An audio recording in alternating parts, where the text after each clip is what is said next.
All right, all right, all right. Hey ho, let's go. Man, am I ever glad you are joining us right now for this episode of Legends and Losers. Uh, this is another show that sits right at the heart of our mission. Not that any of them really, I guess, don't. But in this case, we actually have brought in three great entrepreneurs who are under the age of 40, so millennial entrepreneurs, if you will. And we're going to talk about how they've designed their business and a legendary business and a legendary life. And it's a great discussion with three young men who are really pushing forward. And if you're a regular listener to Legends and Losers, you know in the past we've talked about the distinction between small E and big E entrepreneurs. And we love both. Let me be very clear about that. And today we are featuring three small E entrepreneurs. And here's the distinction. A big E entrepreneur is somebody like a Mark Zuckerberg, for example, the founder of Facebook, where he's going to Harvard and he comes up with a very big idea, technology, obviously, and he ends up raising hundreds of millions of dollars and ultimately going public and building, in this case, one of the greatest category kings of all time. And the reason you could think of a Zuckerberg or the Google founders, et cetera, as biggie entrepreneurs is they go out and they raise a whole bunch of money, typically on Sand Hill Road in Silicon Valley from top tier venture capitalists. And they're going for a very big game, which is awesome. And that's where I've spent most of my life, even though I started off myself as a small E entrepreneur. And the other thing about a big E entrepreneur is if the business fails, typically nobody's going to miss a meal. So if you think about a guy like Zuckerberg, he's going to Harvard, he starts this thing, he raises all this money, and away he goes. And for many big E entrepreneurs, being an entrepreneur is, if you will, a way up in the world. It's different for small E entrepreneurs. They don't raise venture capital. And many small E entrepreneurs are scrappy and scrappers. And if you're like me and you start off as a small E entrepreneur, if the business doesn't work, you don't pay the rent. And you learn very quickly as a small E entrepreneur that when you go to the grocery store, Trader Joe's, by way of example, is not going to give you this week's groceries from your good looks. And so small E entrepreneurs often face a unique kind of pressure. Not that big E entrepreneurs don't face pressure, they do, but it's a little bit different. And so for small E entrepreneurs, particularly those of us who start with, shall I say, somewhat non-traditional backgrounds, um, entrepreneurship is not a way up, it's a way out of a life of struggle or a life of poverty, to raise yourself and hopefully many others up. And so today, the three guys we have on are much more small E entrepreneurs than big E entrepreneurs. And like I said, I love them both. We've featured a couple of big E entrepreneurs on Legends and Losers so far. We're going to feature a lot more. And if you want to hear those episodes, check out episode 2 with big E entrepreneur Adam Honig, the founder of Spiro, the sales app for people who like to make money. And you can also check out the episode 32 with Eric Yuan, who's the founder of the billion-dollar valued Zoom communication. And we actually shoot the show on Zoom. And so regardless of big E or small E, we love entrepreneurs, particularly, those that are extra gritty and scrappy, that work incredibly hard. And interestingly, if you think about innovation, innovation doesn't happen without a lot of determination. And it's kind of funny how those things, of course, go together. And all three of our entrepreneurs today have a tremendous amount of both innovation and determination. And all three of them in their own ways are category designers. They're pioneering new areas. So let me tell you a little bit about them. Connor Gillivan, he's a great young man. He originally built from scratch a $20 million e-commerce Amazon business. And then after he did that, he co-founded the company that he's at today called FreeUp. And FreeUp is the, quote, talent sourcing platform that connects businesses with top potential employees, particularly in the areas of e-commerce and digital marketing. And he's the CMO of that company and co-founder. Our second guest today is Hector Santiesteban, and he is the founder of Millennial Skills. And the reason we wanted to have Hector on, I met him through our friends at One Life Fully Lived. He's an active participant in that community, which is awesome. He's a millennial entrepreneur helping other millennial entrepreneurs be successful. And he's created a category-defining community of millennials who are motivated to build companies and make money in a meaningful way. And I'm reminded of the sage words of my buddy and Legends and Losers guest, Mike Maples Jr., who often likes to say they look for entrepreneurs at Floodgate, his venture firm, who can build movements. And so Hector is building a movement, a community of highly motivated millennial entrepreneurs who want to make a lot of money and ideally want to make a big difference. And our third guest today is a guy that I'm having a bit of a bromance with. I don't know if he feels the same way, but I think this guy's awesome. I was lucky enough to be on his podcast. His name is Manny Vaya. And he's the founder of an outfit called 2000books.com. And he also, as part of his work, has a podcast called 2000 Books for Entrepreneurs. And he's reimagined learning, in a sense, in that he sort of created a hybrid of a book summary, a book critique, and or book review kind of a thing, and kind of his own motivational, insightful approach to thinking about learning in books.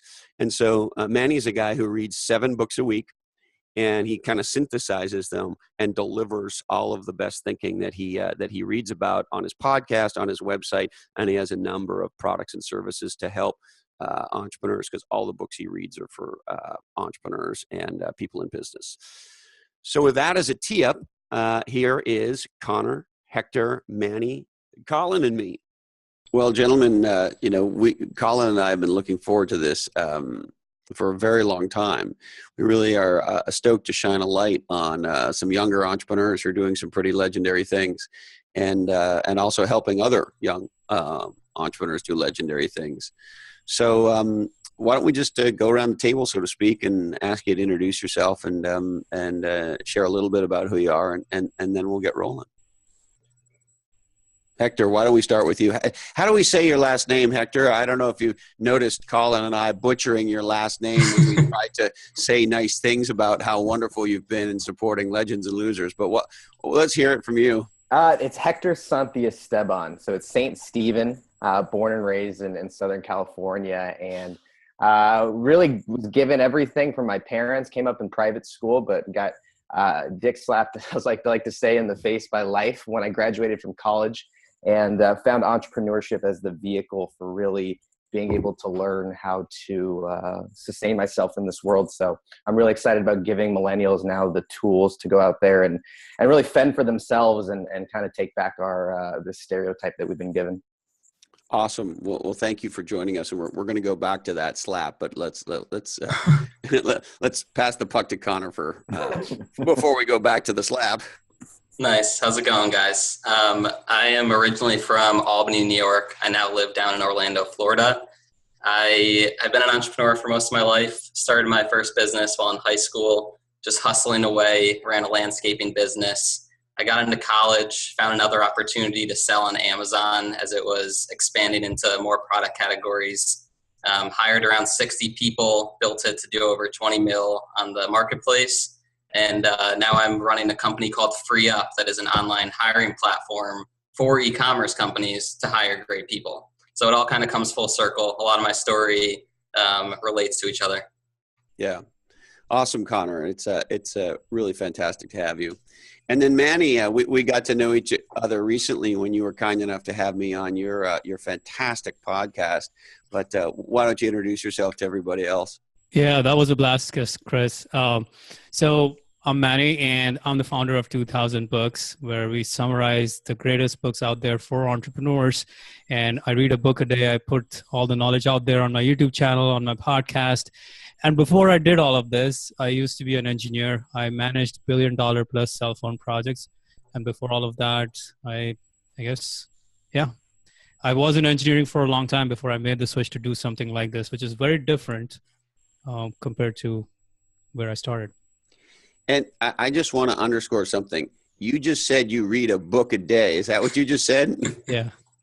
Yeah. And I know you well enough to know that you're not bullshitting about that. No, it's okay. So I must qualify that it's not just reading. It goes in the format of reading and listening as well. So I absorb 7 books a week. That's the way it goes. And it's never a book a day in the sense it's the same book. It's multiple books going on at the same time through the week. So and do you listen to them and read them at the same time, or are you listening to one and reading the other at the same time? Yeah, I listen to books at like 2.5 or 3x. So there's one book that's going on, on the listening mode. Then another one is usually a physical that's for different times of the day. And then another one is digital. So that's how I mix and match so that I don't get bored with the same thing all the time. Incredible. Yeah. Amazing. Now, Hector, we do need to go back to you. You said, that you grew up in a pretty good situation and your parents were kind to take good care of you. But then you got, I'll just say, slapped by life after college. and then that's how you got, you found entrepreneurship. Could you elaborate on that for us a little bit? Yeah, I think I was the typical millennial kid whose parents just told us to focus on school. And then all of a sudden we graduate from high school in 2009, which was, the best economy to get into the job market. And then once I graduated from college, they kind of pulled the rug from under me without ever really telling me they were going to do that. And I felt like I just kind of got kicked into the lake and was told to swim. And luckily I found. Did they shut down the Wells Fargo truck deliveries on Thursday, or what did they do? Yeah, it was never really, they never really had buckets of money just waiting around. But they kicked it out and they cut up all funds, and it was no longer, you can't, calling home anymore was not really an option. And I guess I knew that time was coming, but like my other friends at the time, I just wasn't preparing for it. And it kind of blindsided me. And I'm curious, Hector, I have to ask, after they did that, were there moments after that happened where you called back and you tried to get the gravy train rolling again? Like, how did you try multiple times to fire this thing back up? No, I think I was lucky. I had too much pride, and I was lucky enough to find an opportunity that if I just, threw myself into really, building my organization and building my business, then I didn't have to. So I never. So how did you go from sort of millennial who was kind of, I'll say eating from the hand that was feeding it, to be polite. You have this shock, and then you say, well, I'm going to start a company. It was really personal development. Maybe it was just staying attuned to where the trends were going. I don't think being an entrepreneur was really that sexy 10 years ago, but it just started becoming this new opportunity. And, no longer was it just the celebrities or the athletes who had an impact on society and were able to make an impact on people. But, it was really this entrepreneur, there was YouTube starting to come out and bloggers were starting to become a thing. And I didn't really know what I wanted to do, but I knew that it involved business. So I kind of threw myself into just learning. And that was, through that, I kind of found personal development and figured out my own shit, kind of through the vehicle of building a business. And Connor and Manny, help, share with us, what led you to want to be entrepreneurs? Go ahead, Manny. Yeah. So in my case, it's quite a windy road. And for me, it started because I was getting laid off too often. I mean, it's as simple as that. I was not fit for the corporate culture. And at some point, you see that's happening too many times. So that was brewing, while at the same time, there was this book that really started this thought process inside of me of what was possible. And that was Atlas Shrugged by Ayn Rand. I'm not sure if you guys have read it, but that was like a seminal book in my life because it changed the way I looked at life in so many different ways of all these legendary people doing legendary things. That book is unbelievable, but it woke me up to what was possible. And so you're an Ayn Rand disciple? Is that what we should think of you as? I am. I don't read any fiction anymore, but that was one book that literally revolutionized the way I thought about life in many ways. Huh. And you think really sparked you to want to be an entrepreneur in concert with the fact that you kept getting fired? Yeah. I mean, there's only so many times you can get laid off. And I had these incredibly scary layoff stories where, when I am from India originally. So when I came to the US, I got my master's degree, and then I was working in this company where I had an H-1B visa. Now, when you get laid off on an H-1B visa, you have 30 days. You're kind of fucked, right? You really need to get busy, right? 30 days to find a new job, or you have to leave the country. Yeah. So I somehow managed every time to get multiple job offers. But at the same time, I was like, man, I'm not cut out for this, because I would always be the one who would be speaking out. I'd always be the one who would stand up for what I thought was right, rather than just agree with everything that people So you're a pain in the ass then, Manny. Yeah, big time. And so how many times did you have to get a new job to avoid getting deported, essentially? Yeah. Or having your agent. So it happened. How many times? It happened 3 different times, and you can only take so many layoffs, right? But the 4th time, when it was, when I heard that the company is going to lay off, I was like, all right, guys, lay me off, because by that time I had my green card, just about gotten my green card, and I was like, this is the time to go. I need to go.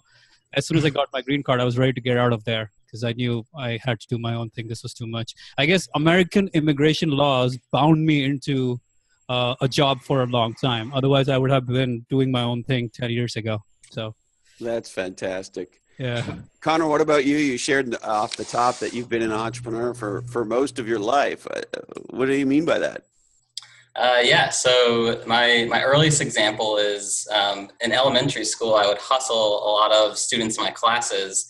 I would just use like construction paper and make what I would call pen toppers, and I would sell those to kids in my classes for either their lunch money or their lunch, also something that I just wanted to eat. What's a pen topper?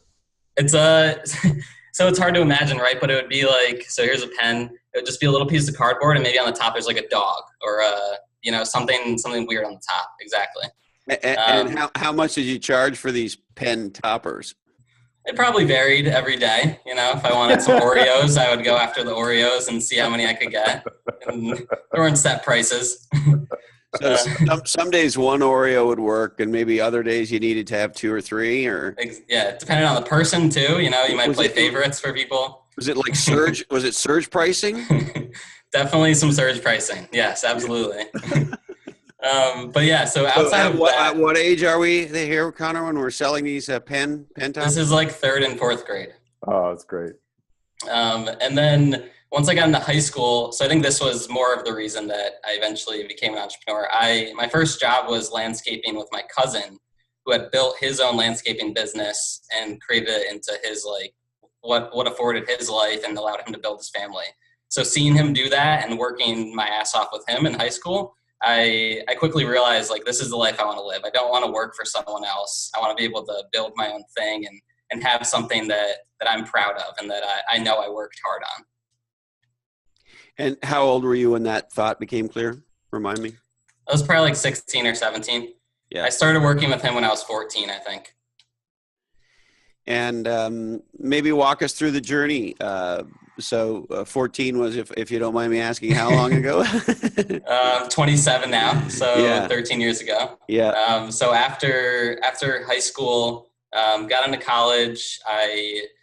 The first opportunity where I started a business there was very spur of the moment. My business partner, who I still work with today, we were in the same business law class, and he just randomly messaged me on AIM, and he was like, "Hey, I'm going to try to start selling textbooks on Amazon. Do you want to start doing with me?" And I just dove into it. I was like, yes, I'm not loving these classes. Group projects fucking suck. And this could be something cool. Hey, easy with the swearing around Colin and I. Hey, you guys said swearing encouraged, so I'm letting it fly. I'm absolutely kidding.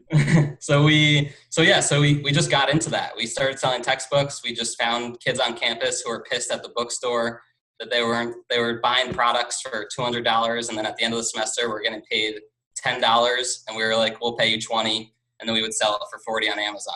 And that kind of kept up. We eventually expanded into other product categories. We sold a lot of toys, baby products, home goods, and that just blew up. That's what that's what I spent my time on after I graduated from college. And ultimately really became an e-commerce guru of sorts, didn't you, Connor? Yeah, I kind of was forced to, right? So we had to learn everything about Amazon, but then we also wanted to know everything about the e-commerce space to make sure that if we were to ever branch off and start selling on our own site or other marketplaces, we'd know who was there and who we were going up against. Yeah. Sure. And Hector, why don't you share a little bit about your entrepreneurial start? So there's the wake up call, and then there's like, okay, now what? Yeah, and I was lucky to find sales, and then I kind of became a sales recruiter and ran a sales training organization here on the West Coast, and that was really where I saw the need. We recruited, I guess people who were like me at a younger age, kind of that 18 to 22, 23-year-old kid who was usually getting their first job. And I realized that so many kids wanted to be entrepreneurs and so many kids wanted to build their own business, but the reality of what it actually takes to build a business, both mentally and physically and financially, I don't think they understood the realities. And then practically speaking, I don't think that we were really prepared in school to do that. So I was able to train, a couple thousand. So they didn't teach entrepreneurship at your high school or college? Is that what you're saying, Hector? No, the economics classes were a joke. I think we played Mario Kart more in economics class than we did anything else. So, do you remember your first economics class?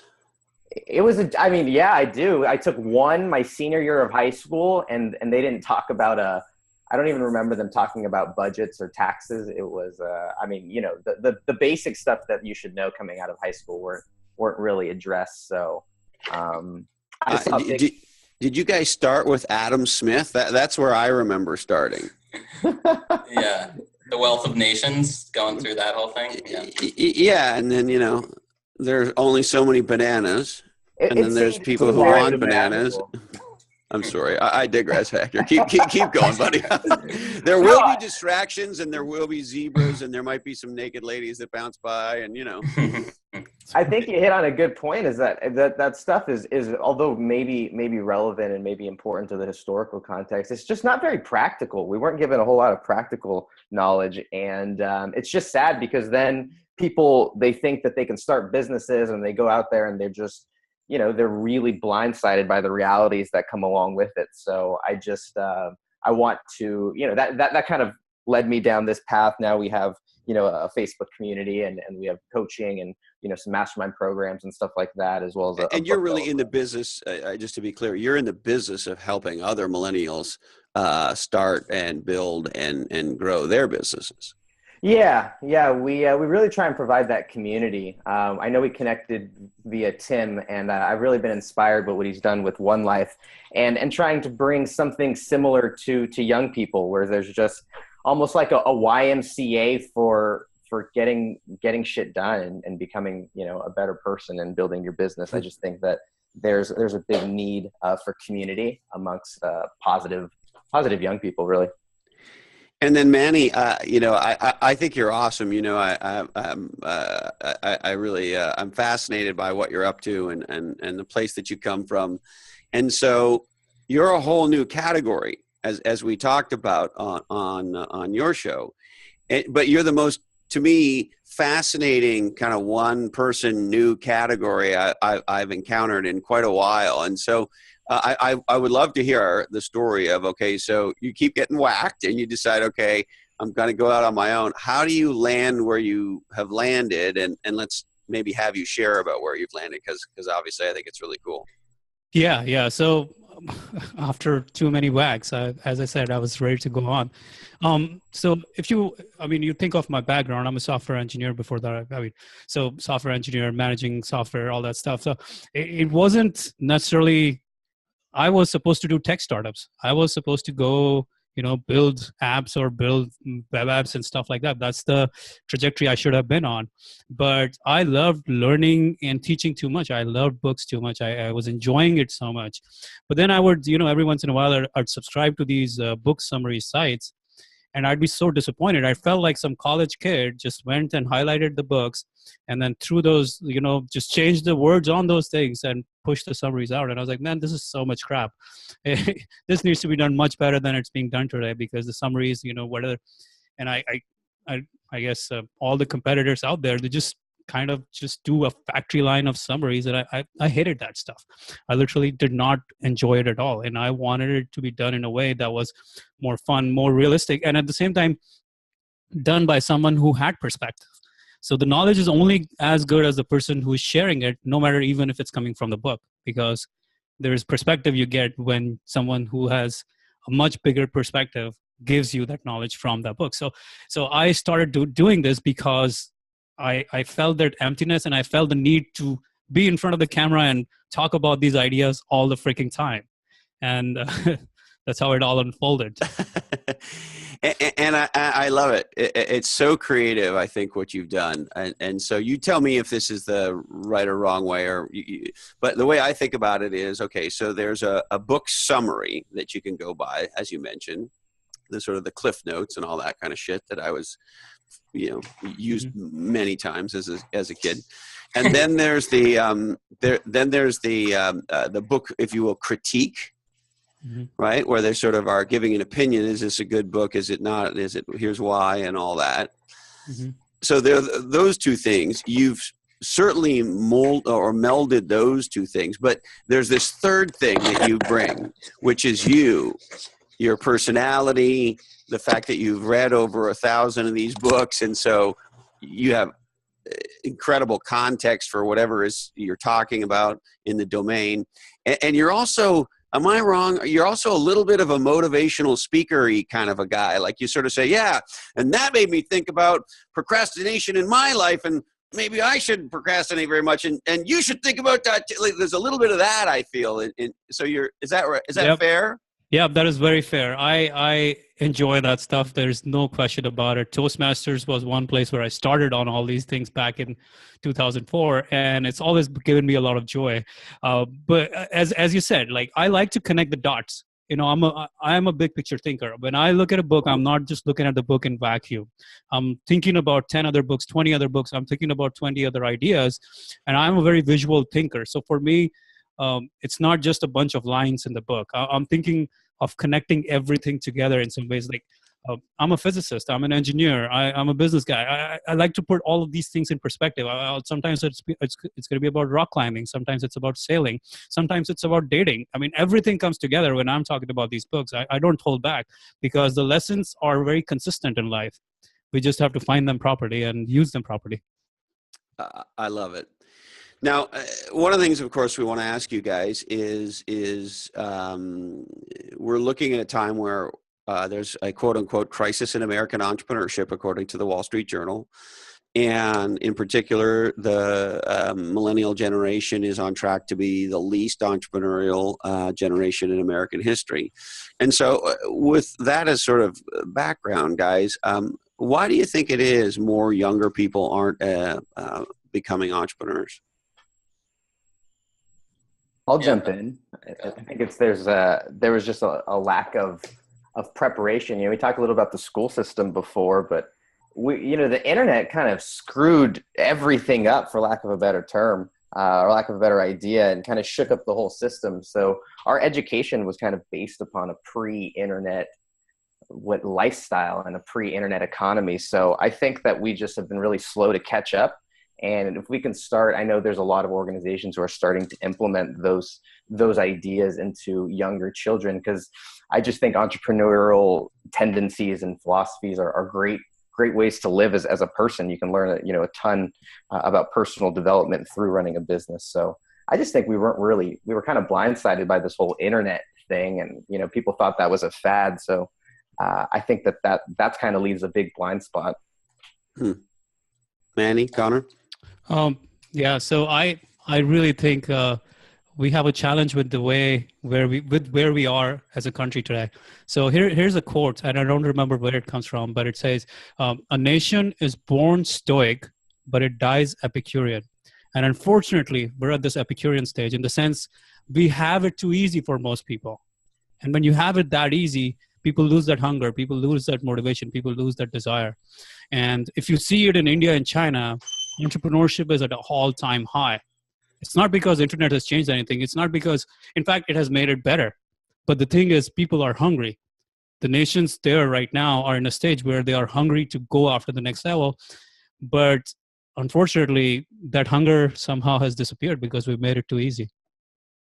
It's funny that you use the word hunger. You know, if you look at human history, it's only been in fairly recent human history where we as human beings don't have to spend the majority of our time, you know, finding food and preparing food, and of course keeping ourselves from being other animals or other humans' food, right? So it really has been a very short period of time, and so we literally are not hungry. Yeah, I have a question for you guys around that. So as a single and frequently as a single entrepreneur, but frequently by myself, I find that my eating habits aren't necessarily as good as I wish they were because I don't have the time or make the time to cook. And I'm wondering how you guys deal with that. Nice. In all honesty, I'm pretty strict about it, and I actually enjoy cooking. It's one of those events outside of building and running my businesses where I just kind of have a little bit of solace. I don't have to really think about the aspects that are going on. And I also live with my girlfriend, and she doesn't cook as much, so I really enjoy cooking, and that's just kind of become a part of what I do in my daily routine. Yeah, I'm pretty mechanical about my eating as well. I'll cook something and I'll eat it. I'll put it in the freezer or I'll put it in the fridge and it'll go on for 3 days, the same thing. It doesn't even bother me. Eating is something that has to be done just to keep my life moving forward in all other directions. And it has to be very precise in the sense that it has to be there. Like a scientist, I'm thinking about all the different things that I need to have in my food and what supports my gym activities and stuff like that. But that's it. That's the extent of how important food is in my life. Isn't that a big shift though, Manny, from the previous kind of generation where food was really a big, you know, it was really about how it tasted? I think there's a lot of younger people, and especially entrepreneurs, who realize that how you take care of your body plays a lot into your energy and obviously, you know, the results you're getting in your business. And I just don't think that knowledge was out there before. So more people are waking up to it. That's true. Yeah, but you guys don't sound like any fun to go get a meal with. You know, I have this buddy. He was over at my house for the first time. I don't know, maybe might have been even 2 years ago, and he's got this food pack shit, and you know, and I said to him, "Hey, you know, what is this stuff?" And he said, "It's my Soylent." Do you guys know what this stuff is? Yep. Liquid food. Yeah, it's like supposedly, because apparently that's a word. It's supposedly sort of perfectly engineered nutrition. Like maybe Manny, you might actually fucking love this stuff, right? It's because it's supposed to be exactly what you need for. I don't know. Anyway, and it's marketed to. It started off in Silicon Valley because, you know, people who have this point of view that it's about sustenance for driving me forward, you know, they don't want to dash off to McDonald's, right? So they engineer this powder, and so that's what they eat. But they've taken all the joy and taste out of it, right? Fuck that. It's sustenance. Yeah. Is that, yeah? As long as it helps me build my body, I'm good. That's about all I need. Well, and you are a very handsome man, so I'll give you that. Thank you. How do you guys also, you know, you hear a lot about work-life balance, and you hear a lot about millennials and younger folks being lazy. And so maybe open up for us how you think about being an entrepreneur in the context of your life overall. Yeah, so I kind of go off that. I see it as a huge balance. I think that's what I wake up and try to do every day. And as I go through each year, it's always a balance. I definitely end up skewing more towards working on my businesses and being an entrepreneur. But that's really a huge passion of mine. So I don't really see it as much of work as someone who's going into an office 9 to 5. But when you're being an entrepreneur, there's a lot more stress involved. So if you're spending all that time working on your business, you're going to run into a lot of stress. And so what I do to try to balance that is I'm a big runner, so I run maybe 5 times a week. And that's really my time where after working, after having all these stresses, I can just get out, kind of put everything out of my mind and really allow that to be a good time where I decompose everything. And then I think another big one is just schedule time where you're not working. Because as an entrepreneur, things are always going to come up. You're going to get an email, someone's going to call you, there's a new opportunity that's on the horizon. So I'll just say this entire Saturday, no work, no bullshit, just enjoy the day and try to have a good time. And do you find that hard, particularly with the lifestyle, the digital lifestyle we all have now, so that, you know, I'm assuming you guys are like Colin and I and most people who are in the kind of this world where, you know, we have one device, and on that device we read books and watch videos and update our Facebook page and communicate with people and all that. And so it's a completely blended work-life device. And so you could be sitting there having a romantic lunch on a beautiful Sunday with your loved one, and you know, you pick up your phone to, I don't know, maybe check for the text because maybe you're going to meet some friends afterwards or whatever. And all of a sudden you're distracted by a work email and you're gone.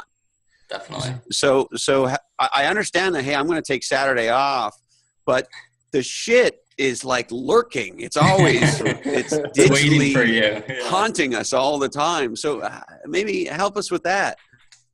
So one thing I have learned is to draw very hard lines.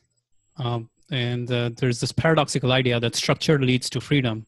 So as much as possible, if I draw the hard lines within my work and my play, it allows me to actually be very free in either of those situations.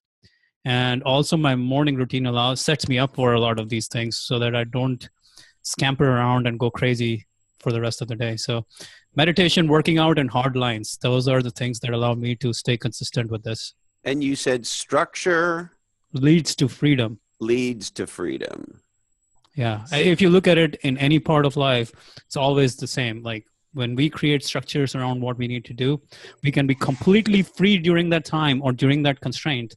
And then we can go on to do other things in other constraint. Chris, I have a technical answer for you on this one. Yes, sir. So you can set your phone to do not disturb. Yeah, I was thinking that too. And you can allow calls from your favorites. Yeah. The other one I've heard of recently, you guys probably know way more about this, but there are apps that will track your usage of apps. So to tell you, because what I've been hearing in discussions about this is virtually all of us use our digital shit way more than we think we do. So if we think we use our shit two hours a day, we use it 3 hours a day and like that. So there are these apps now, I guess, that track your usage just so it can show you how addicted we are to this stuff. And number two, can actually not allow you to, for example, you use Twitter between certain hours or you know, put constraints, put constraints on your own ass. Yell at you. And so I don't know. I've begun to think about this because it's just always there, right? Yeah, definitely. A big thing that I do is so Skype is how I communicate with all the people on our team. And so I just delete Skype on the weekends. No communication. Sorry. I will talk to you on Monday. There you go. That's great. And with no due respect to Skype, and I don't have any particular connection to the company, but use Zoom for the love of all things holy.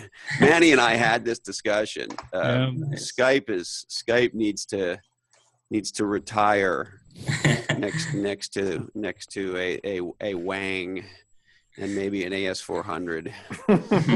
Yeah, it needs to go night, and we all need to be on Zoom because this Zoom thing is fucking insane, isn't it, Colin? Oh, it's great. And the only thing we really want is a timer. Yes, if the Zoom guys are listening, we just want a little timer. That's all, just a little thing, just lets us know how long this bullshit has been going on. And as you guys think about what are your biggest challenges to the growth that you see in front of you, help us understand how you think about what's standing between where you are now and where you want to be. Sure, I can start it off. So just speaking specifically to my current company, FreeUp, like I was saying, we're an online marketplace that connects business owners and freelancers. So pretty similar to Upwork, freelancer.com. You guys are probably familiar with a bunch of these. We specialize within the e-commerce. The big one out here is Elance Odesk is the one I know. Right. Yeah. So they merged into Upwork, but I think Elance might still have its own right. site. Upwork is the new name, right? Yeah. Got it. Yeah. So the big challenge right now is we're specialized in e-commerce, and we started the business about a year and a half ago. We're growing pretty quickly and getting a lot of customers and workers onto the platform.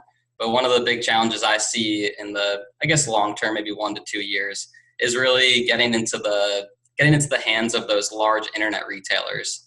So these are your Wayfairs, and not your Amazon and like your top 10, but these bigger companies that are doing maybe 50 to 100 to $500 million in sales. And how do you get in front of them and show them that what you're doing is a good option for them? So you think you have if I can summarize, maybe a CXO access and selling challenge. How do we get into the corner office of these major retailers? And right. A, how do you get in? And then B, once you get there, is there something other than pee down your leg you could do that might make a difference, right?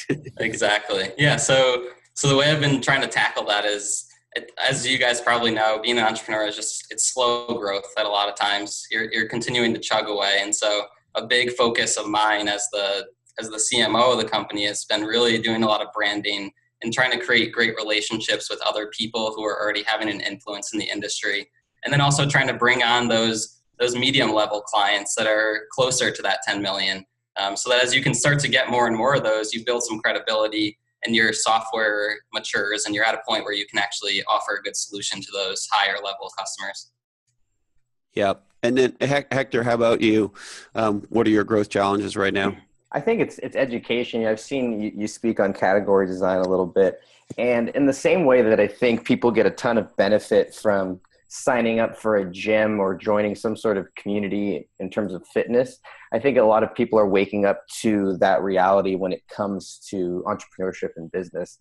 And there's just not, for young people, the idea of improving yourself just isn't quite sexy enough yet. So the avenue to get there is really through entrepreneurs. Is that they're the first movers to kind of wake up and say, oh shit, I've got to get my own shit together before I expect my business to figure it out.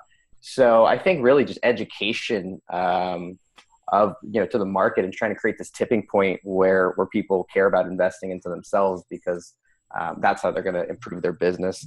At least that's what I found for me is really been the challenge with a lot of young people who are getting into entrepreneurship. Yeah. And then Manny, what are your growth challenges? I could guess, but I'd be very curious. I'd love to hear what you think. But from my from my perspective, I think the challenge and the opportunity are very similar in the sense that I want to, as fast as possible, connect with more people who have platforms of this kind, who are doing similar things, and at the same time also with people who need this kind of knowledge, in the sense maybe companies, maybe organizations, stuff, people who I can get this product in their hands so that they can use it. So it's really around people, around the idea of getting this to bigger platforms and to other organizations. That's the challenge. So you're on a classic category design POV play. You're out educating, or as we say in the book, conditioning the market. Yeah. Yes. Yeah. And it takes being the evangelist, right? Yeah, and it's definitely pretty interesting work, at the same time pretty challenging work as well. I mean, I agree completely. Like, so say more. I mean, because we to be explicit, we say in Play Bigger, the E in CEO stands for evangelist. Mm. And that you can't be a category designer without being an evangelist. Sorry. And you get to a place as the chief executive where 50% needs to be external evangelizing. Yeah. And, Connor, I would say that for you as well, particularly because you're a co-founder, although, I was a non-co-founder CMO of the last real job I had. And I was still, relatively effective at being a evangelist for the company. So it doesn't always have to be just that person, but here's what I damn well know. If that person has to be an evangelist for sure. Yeah. And so, so with that said, Manny, say more about what it's, because you're an engineer, you thought you'd have a very different career, right? Mm-hmm. And so, and now you're sort of thrust into the limelight of the interweb. Yes. And yes. so it's exactly what you said. I mean, the evangelization, for me, it's like every piece of content that's put out there is evangelizing the ideas, evangelizing the problems, evangelizing the possibilities, and talking about how why people need to read, why they need to learn, why they need to grow themselves. And every piece of content, whether it's podcast, whether it's YouTube, whether it's an email, I'm constantly putting on my marketing hat. And trust me, guys, like, I am not a marketer. I am a terrible marketer from what I can see. I'm an engineer at best, and I'm a physicist at best. But marketing is something that does not come naturally. So it's to me, it's inspiration. That to me is evangelism, and that's what I do best. I don't market. I probably do inspiration more than marketing.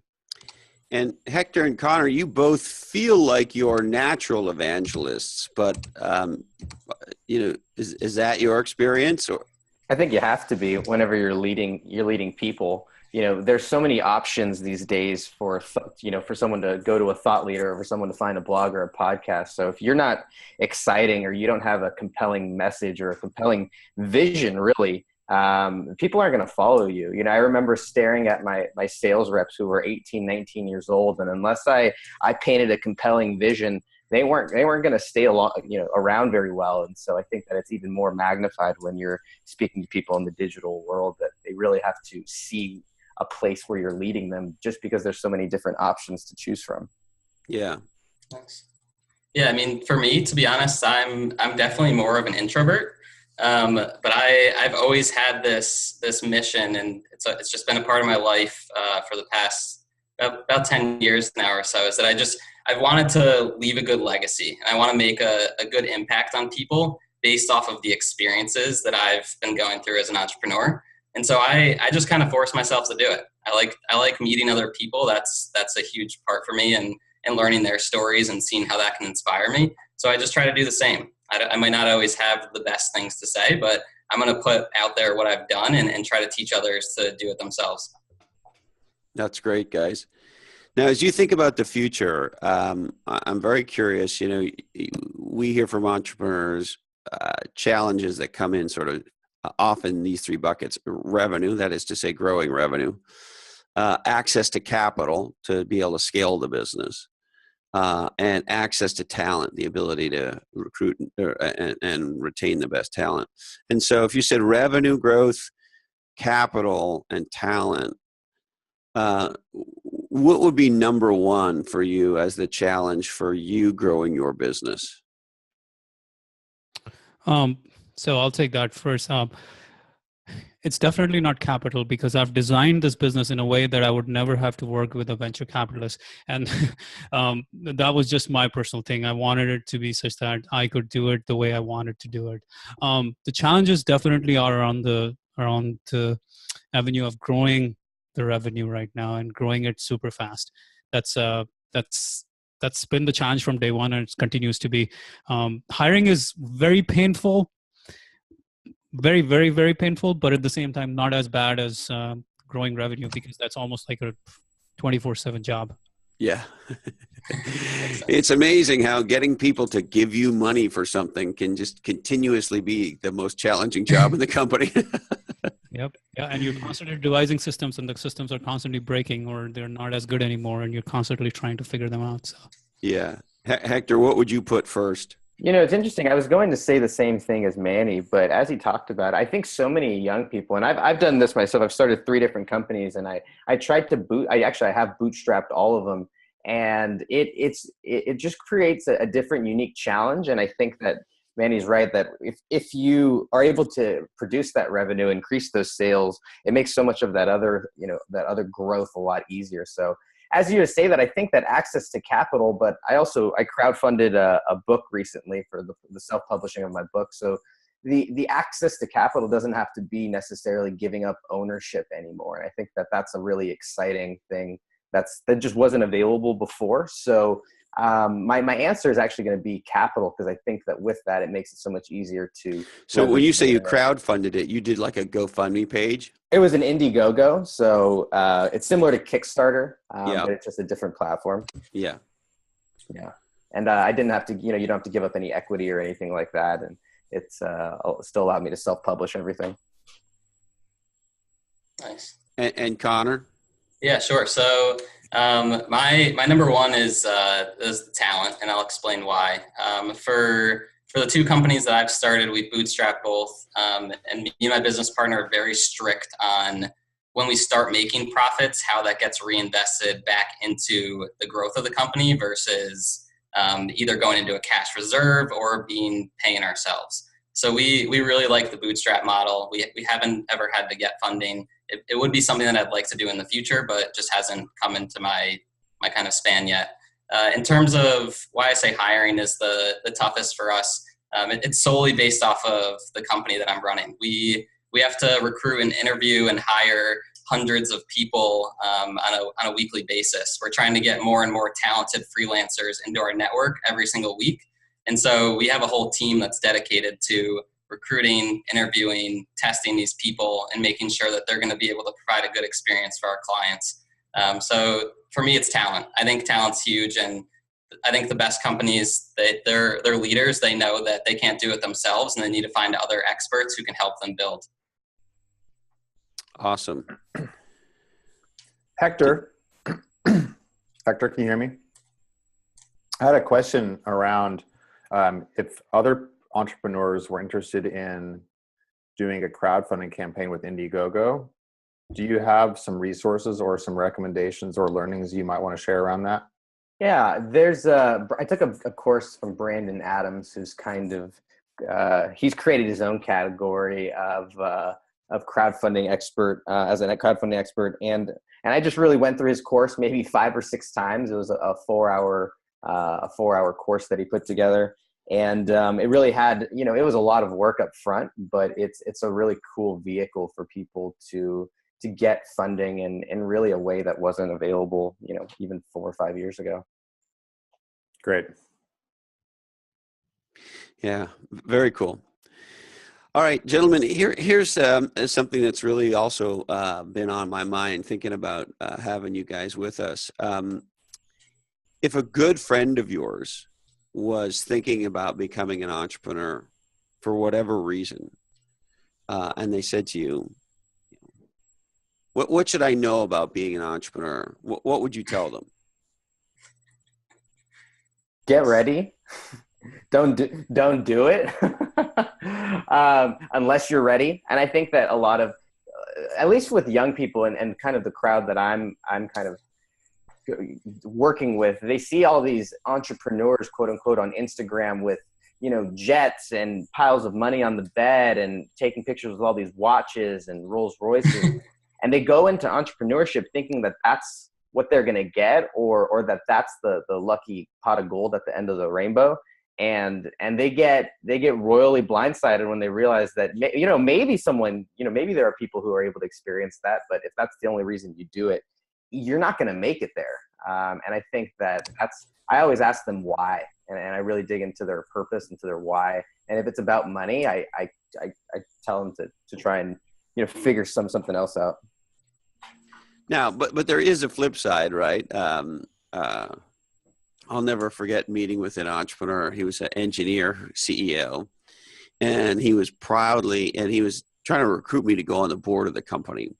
And so he's proudly telling me all about the company. And when he got to the sales organization, he was very proud of the sales organization because the salespeople all had technical backgrounds and they could all demo the product. They didn't need a systems engineer with them to demo the product. And none of them were on commission. And so what that meant was they were in it for the good of the customer. I didn't go on his board. So, I mean, I think that it's always, you have to create some hunger for sure for people. But I think that the old paradigm was that you had to go to work just for money. And I think that the newer paradigm is that there's so many young people who would much rather be quote unquote broke, but fulfilled than rich and unhappy. Because I think we saw so many of our parents and grandparents who kind of went down that path. So I think that there's a medium, and I think there's a balance, and you have to obviously make money, and entrepreneurship is about, creating some sort of revenue. But I think if that's the only reason for it, you can't be sustainable. Yeah, fair enough. I was just poking at you. And don't forget having control of your own schedule. Yeah, which is like 24/7. One thing I would say, if that person wants to do a business and they're wondering how to do it, I would say the answer to how is yes, as in you just have to do it. The how will get figured out as you go along. So they probably have all these questions: how will I do this? How will I do that? How will I do this? How will I do that? And I would say you just got to start. Everything will come. And it's going to be really, really, really, really, really tough. But that's the way it is.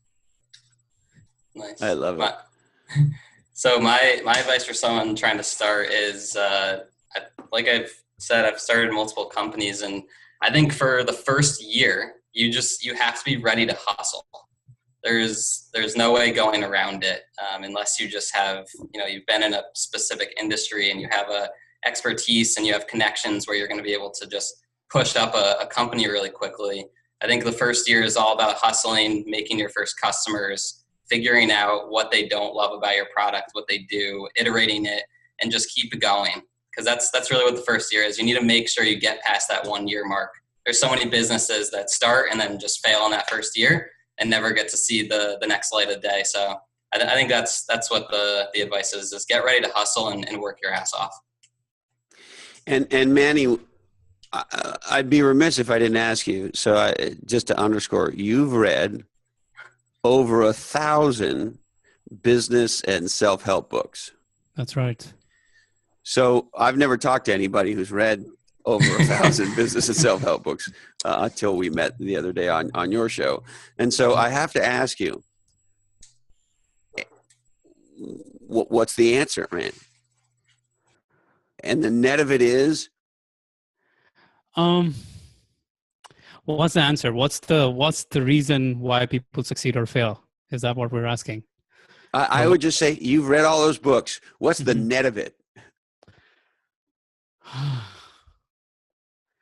The net of it is that so many different ways to look at this. But if I look at it from my own personal thing, it's the greatest joy I have, which is learning and teaching. But if I think of it from a bigger picture perspective, as in what I'm learning from these books, I'm learning that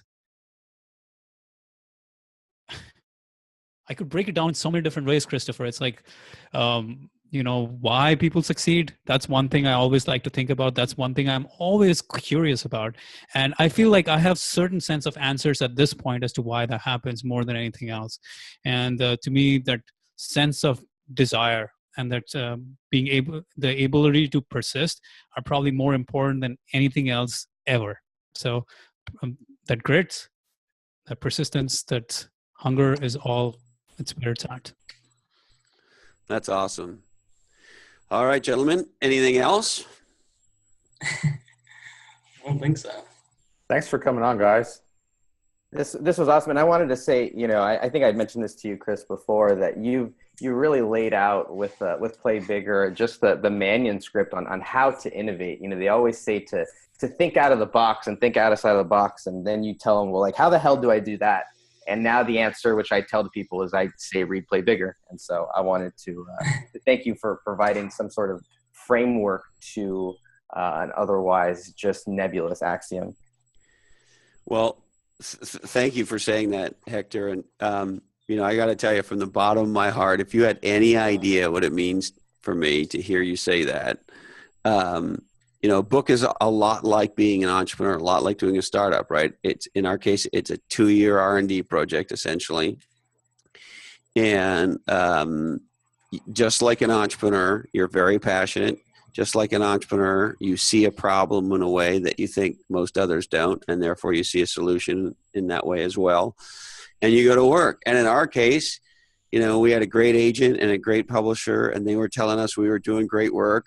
But after a while, that's a bit like your mom telling you you're handsome, And so it's a long way of saying thank you, because the whole reason I wanted to write it, and I'm pretty sure I know it's the same for my co-authors, was so that might happen one day, that you might go, you know what, that fucking book, there's some good shit in that book. And so I'm just so gratified that you feel that way, Hector. Thank you. Yeah, there was some good shit in that book for sure. Well, guys, we are stoked that we could have you, all of you, with us together today. You guys are really wonderful, and you're inspiring as hell. And you already are legendary, and I'm convinced that you will continue to be so. Thanks a lot, guys. Well, thank you very much, Chris. Thank you, Chris, Colin, Connor, Hector. Great talking, guys. Thank you. Yeah, nice to meet you all. Thanks for having me on the show. I know you said you don't usually take the one-offs that contact you, so I'm glad I snuck my way in. Yeah, you were some pretty awesome riffraff there, Connor. Thanks, guys. Be legendary. Well, there it is, folks. I hope you found that as inspirational, insightful, and stokerific, if I could say such a word, as Colin and I did. Just a great conversation with 3 outstanding millennial or young entrepreneurs. All right, we'd like to do a couple of shout outs to our friend Brian Sheehan, who recently called us, quote, the best podcast out there. That's very serious praise. Thank you so much. To my dear friend Tom Schwab of Interview Valet, who, just as a side note, Tom and Kara and the folks there exclusively represent me for the podcast world. They're my podcast agents, and they specialize in this thing called podcast interview marketing for people who want to build their business by going on podcasts. Anyway, he's one of the most knowledgeable people in the podcast world, and he might be biased because we're friends and we work together, but he recently said, quote, lately, most of my conversations have included something I heard on Legends and Losers or read in Play Bigger. And I think, wow. On one hand, that's really cool, Tom. And on the other hand, that means you're kind of living inside our brains. And if, don't get hurt if you're hanging out in there too much. All right. Our friend Eric Newen for letting us know on Facebook how much he loved episode 37 with John Rossman, the former Amazon executive, who's just legendary about how to build digital commerce, digital platform, and marketplace businesses. Just a great thinker about modern business. Also, wanted to say hi to Kim Boron Bolin. I got an email on Facebook from Kim not long ago, and she said some very laudatory things about Legends and Losers, and that was very cool of her. So thank you, Kim. And she told me something that I'd never heard before that kind of blew me away, which is she said she gave Legends and Losers to her brother as a birthday present. And I thought, wow, that's a great idea.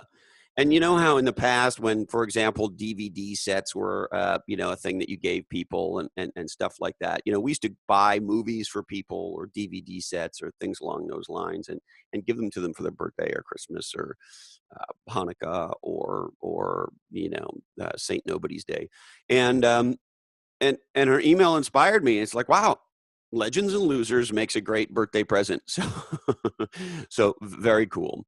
Also want to thank Brooke Haven for her awesome iTunes review. We love those iTunes reviews. They make a lot of good shit happen in podcast world.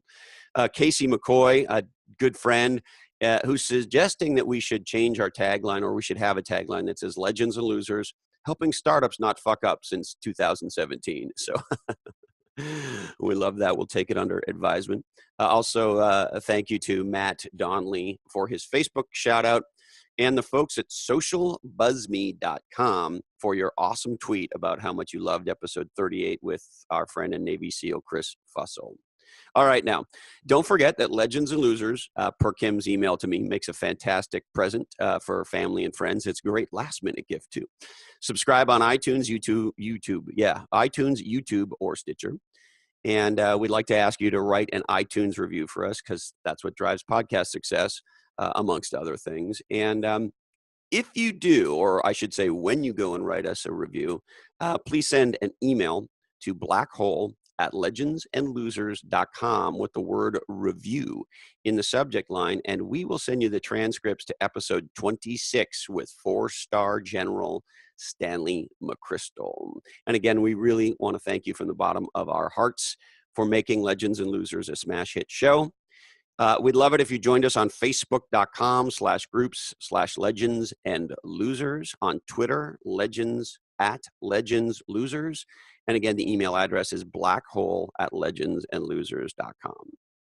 And I'd like to remind you that you can come see me on tour with our friends at NetSuite.